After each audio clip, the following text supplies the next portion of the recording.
Differences emerging over a potential one-month truce between Russia and Ukraine after a key summit of European leaders over the weekend. Reports suggest the UK has distanced itself from a proposal by French President Emmanuel Macron. This is to push for a limited ceasefire, which would cover air, sea and energy infrastructure attacks, but exclude ground fighting. This comes right after a show of solidarity by European leaders over the weekend. Also present were Ukrainian President Volodymyr Zelensky, NATO and Canada. They met amidst concerns about continued US backing after US President Donald Trump's heated exchange last week with Ukraine's leader. Russia, meanwhile, has condemned the pledges made to support Kiev, saying such moves are not aimed at achieving peace. And more, Olly Barratt joins us live from London. Olly, European leaders definitely want to stand united with Ukraine, but they seem even now to have a difficult time finding common ground.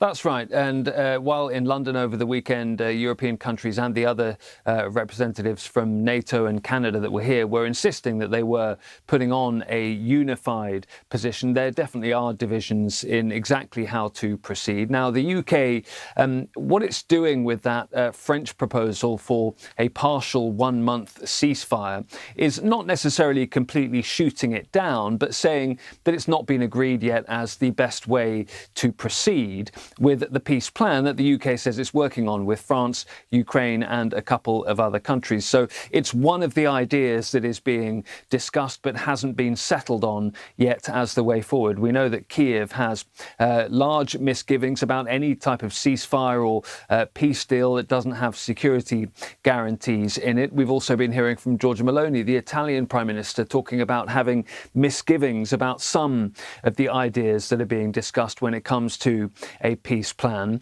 But what is clear is that the UK is working on that plan so that it can put some kind of proposal to Donald Trump and the White House.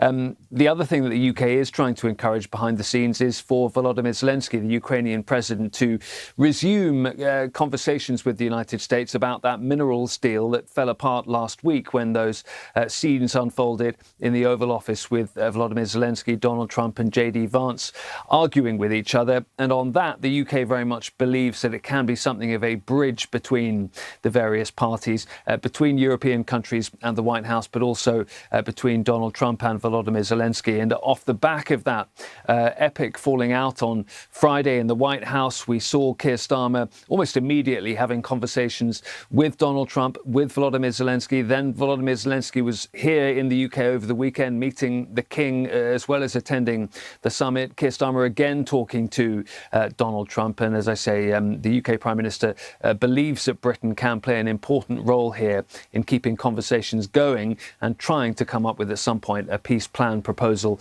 that they can put to the White House. Thanks, Olly Barratt reporting live from London.